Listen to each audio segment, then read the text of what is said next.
welcome back to my channel. Thank you so much for clicking on this video and for being here today. So yes, you guys may have noticed we are outside. I don't think I've ever filmed a video outside, or at least an entire video outside. So I just want to apologize in advance if you hear any like outside noises. Clearly you can see there's wind, so I don't know how much wind it's picking up. Alright, but jumping into today's video, as the title reads, today we will be talking about the top 5 foods for weight loss. Like I say in all my videos, this is just my advice, guys. Like, I'm not saying this is scientifically proven to be the best food for weight loss. This is just based on my experience, what I found worked really well for me. And yeah, like, I am not the final word of weight loss, you know? Yes, I lost weight, but there are tons of ways to lose weight. So never feel like you have to follow my advice to a T, because you really don't. I'm just making this video to hopefully help some of you out. But before we jump into the top 5, and by the way, there's actually 6, there's a bonus. Because there's 6. I just felt like top 5 sounded a lot better than top 6, so I put top 5 in the title, but there's 6, so you get a bonus. But before we jump into that, I want to give a very big thank you to this video's sponsor, Care of.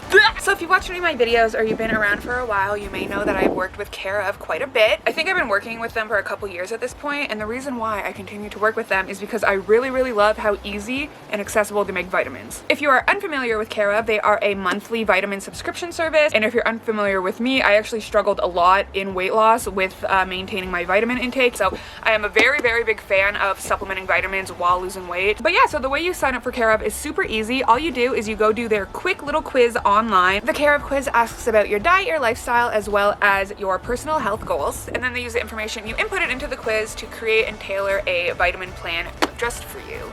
Just for you, you're gonna see it. So yeah, once you finish the quiz, it's gonna recommend what vitamins they suggest for you, and then they are going to be shipped right to your door. So I'm gonna show you guys what I got. The thing I really love about Care of is it's all super personalized. So they send you this little book, and in this book it's just gonna tell you about all the vitamins that you ordered, what they do for you, you know, all that really good information to have. And then they also send you this. So these are the little vitamin packs. So it just, you know, sits in your cupboard like this, and then when you pull it out, there it is! It says my name on it! But yeah, so the supplements I got are zinc, probiotic blend, that's for my really bad digestion, vitamin B12 because I don't eat meat, veggie omega because I don't eat meat. Also great news is that these little package thingies are compostable, so good for the environment. And then these are my little electrolyte sticks, so you just put these sticks into your beverage, and I really like these little sticks. And then finally, I also got the plant protein powder. This is just protein powder. Plant-based, and it's chocolate because I love chocolate. So yeah, guys, that's all I got from Care of this month. If you guys are interested in trying out Care of, you can go to their website and fill out the quiz and see what supplements they recommend you. And then at checkout, if you use my code Jordan50, you will save 50% off your first order. So 50% to try out your vitamins. But yeah, so thank you so much, Care of, for sponsoring this video, and let's get on with the food. So like I said, what we're going over in today's video are foods that you can eat a lot of while still losing weight. So a better way to put this is high volume, low calorie foods. Just gonna jump into it. Just so you know, I am going to be talking a lot about calories and numbers, so I'm going to be putting like math on the screen just so I can illustrate the points I'm trying to make. Alright, so the first food I have on my list, I'm sure a few of you will not be surprised by this, and that is zucchini. Fun fact, so like I said, I did math, so I'm going to be putting numbers here. But you can eat an entire kilogram, so over 2 pounds of zucchini. Imagine 2 pounds of zucchini in your stomach for only 170 calories. Eating 2 pounds of anything for 170 calories is a dream come true for someone like me, okay? And not only that, 170 calories of zucchini also has 12 grams of protein. I had no idea zucchini was so protein dense, but it is, so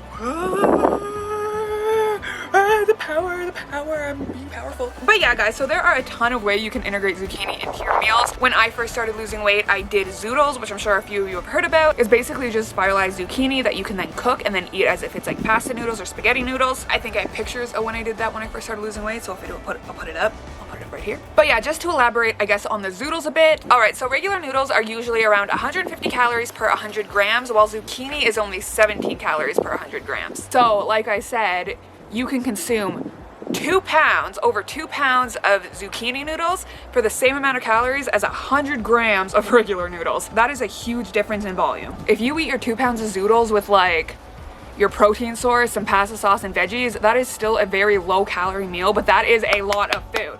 2 pounds, plus all the other shit you're adding in. It's a lot. For those who still really like regular noodles and don't want to cut them out completely, you can do what I do. Usually when I put zucchini in my meals, I put regular noodles and zucchini because the zucchini is still low calorie and it still adds a ton of volume. By the way, you don't have to spiral your zucchini. If you want to, you can get a spiralizer on for like $5. I swear you can get them at the dollar store these days. But another good way is you can just slice it, bake it, add some oil, a little bit of oil, salt, pepper, and so fucking good. So good. And then you can put that in your pasta. You can bake it into your spaghetti. You can bake it, you can put it in salad. You can do anything. Lasagna, sandwiches, wraps. You can really put it in anything. By the way, a lot of vegetables are like this. I could sit on this video for hours and talk about like celery, broccoli. I'm not going to do that. I think a lot of us know a lot of vegetables are, you know, low calorie. I just wanted to add these ones because I think it's like shocking the amount you can eat. You know, but just know you can also eat a lot of broccoli and celery and cauliflower and all that stuff. Oh, eggplant. Have you had baked eggplant with salt and pepper? All right, so on to number 2, and this is keeping in the pasta spaghetti trend because who doesn't love spaghetti? Oh yeah, number 2 is spaghetti squash. I would say spaghetti squash is way closer to like regular spaghetti than zoodles. Obviously, it still tastes a bit different. I mean, it's a vegetable, right? Like, we're not making the perfect swaps here, you know? We're just making healthier. We're trying to get close, but I don't think you'll ever get close to actual noodles, unfortunately. Unless you get those 0-calorie noodles that literally smell like death. I hate those things. All right, anyway, so spaghetti squash is super low calorie as well.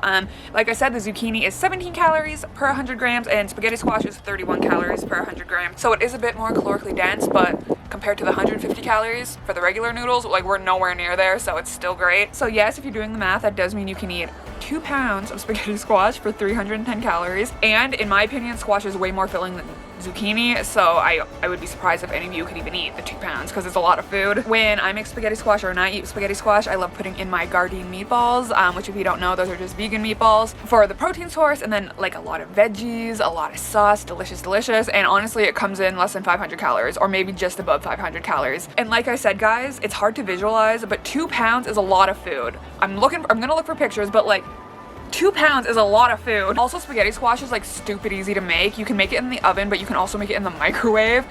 You just heat it up and then it naturally becomes super like soft and like it naturally gives you that noodle pull like texture type thing. All right, so on to number 3, and not a single soul is gonna be surprised. Actually, if you don't know who I am, you'll probably be surprised. And number 3 is potatoes. All right, so in my last video, I actually talked about this.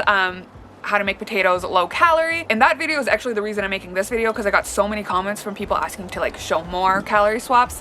But yeah, so I'm going to be going over the same example that I did in my last video. Sorry, I know that's going to be repetitive for some of you, but for the new ones, it's a good one. All right, so potatoes are 77 calories per 100 grams. That means I can eat a pound of potatoes for only 350 calories. A pound of potatoes is a lot, by the way. I used to eat a pound of potatoes for dinner every night. Potatoes can be really unhealthy, right? It all comes down to how you make the potatoes. So the example I used in my last video was McDonald's. All right, so here's the McDonald's example that I have to read because I'm pathetic. So 100 grams of McDonald's fries is 323 calories. That compared to regular potatoes is only 77 calories per 100 grams. So already 323 versus 77 for the same amount of food. You can already see that the McDonald's fries are not that healthy. So the way I make potatoes is in my air fryer. You can use your oven, you can use anything, you can even boil them. But what I like to do is I like to add a tiny bit of spray oil as well as salt, pepper, and other seasonings. And then the whole purpose of an air fryer is that it fries your food without the oil. So you don't have to put any oil. I just put a little bit of oil because I do like that little oily taste. But you don't need to put any oil. And yeah, that's how I make potatoes. And because I make it like that, because I don't put a lot of additives, I don't put a lot of oil, it stays really low calorie. So if we go back into numbers, this basically means that I can eat 400 grams of my potatoes for the same amount of calories as 100 grams of McDonald's French fries. So you can see I'm eating 4 times the amount and the ingredient is the same. I'm eating potatoes in both. It's just how they're made, right? And that's kind of like the overall trend with a lot of these foods is, of course, anything can be unhealthy, but if you learn to make it in a healthy way, you can make it fit so easily. Like there is no need for you to cut out things you like. 4 times the amount of food just by how you make it. 4 times, that's a lot. Like that's a lot. That's a lot. All right, so the 4th food that you can eat a ton of and still lose weight is oatmeal. So when I eat oatmeal, I like to pair it with a protein shake just because I like the protein source with the oatmeal. However, I have a lot of friends who actually mix their protein powder into the oatmeal. I'm pretty sure they're called protein oats, and that's a great idea too. I've just never been a big fan of the texture of protein powder in my oatmeal, but if you don't mind the texture, it tastes good. Like you can get some flavored, you know, protein powder, add it to your oats, and just make it taste delicious. All right, so coming into the numbers, oatmeal is a bit of a tricky one because it is much more calorically dense than the other examples I've mentioned. Like I said, spaghetti squash is 31 calories per 100 grams, potatoes 77 grams, zucchini 17. Oats are actually 389 calories per 100 grams. However, it is hard to eat a lot of oats. Oats are very filling. Once you add water or milk or whatever you add, they expand and they sit really heavy in your stomach. So even me, like the maximum of oats I would eat a day is like 40 to 50 grams. Oats are one of the most nutrient dense foods in the world, if you didn't know. Per 100 grams, so that's 389 calories, you get 17 grams of protein, over 10 grams of fiber, and less than 7 grams of fat. The way I make them is I put in cocoa powder. A tablespoon of cocoa powder is only like 5 calories. A tablespoon of PB2, which again is like 15 calories. I put a Splenda, which is 0 calories. And then I just add water and I cook it in the microwave so it has all those yummy flavors. Oh, cinnamon as well in it, like all those yummy, yum, yum, yum, smells so good. And then I put fruit in it. So I put berries and I add those and then I, you know, make those all warm and shit. And then it's literally delicious. It's like eating dessert for breakfast. You can also make savory oats if you're not like into sweets. You can put, oh my god, you can do so much. They're so good. So the fifth food you can eat a lot of and still stick within your calories is soup. And when I say soup, I mean broth-based soup, not cream-based, unfortunately. But guys, soup. It's getting cold. You know, we're getting to the point where we don't want to eat ice cream all day because it's too cold outside. So soup can be your saving grace all winter, I'm telling you. Broth, like vegetable broth, literally only has like 20 calories. So you can make anything into soup very easily. Unbelievable. I have a barky puppy, so now he's being held. But yeah, put in your protein source, legumes, potatoes, anything, add that broth. Again, you just put in a bunch of low-calorie foods and then made it a delicious soup. So easy. So filling. Soup is so filling because there's so much liquid, and liquid obviously fills your stomach as well. Oh my god, the wind fucked me. Do I look like Cruella de Vil? I think I do. But yeah, guys, so soup's a good one.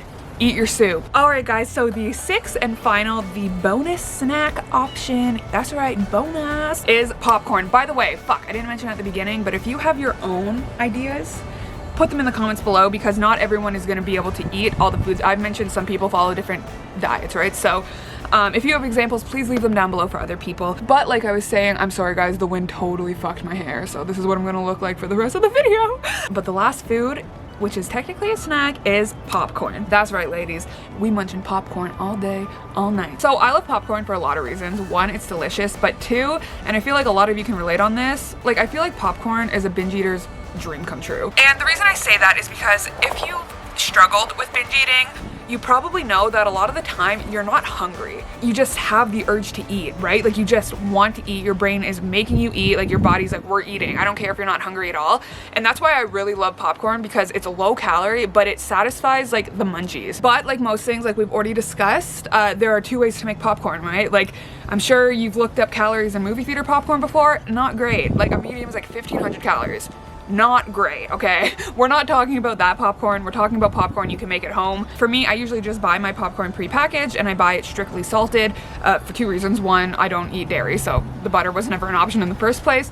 But salted popcorn is significantly less calorically dense than buttered popcorn. So the bags I buy of popcorn, just plain salted, I think you can eat the entire bag, and like it's a big bag, for like 210 calories, which is super good for a whole bag of popcorn. It takes you a while to eat a whole bag of popcorn, and even if I want to eat more, like it's not getting into the thousands, you know, like the thousands of calories like it would if I were to go get buttered popcorn from the movie theater. My 210 calorie bag of popcorn versus like the super buttery one at the grocery store, I can guarantee you that buttery one's probably going to be over 500 calories.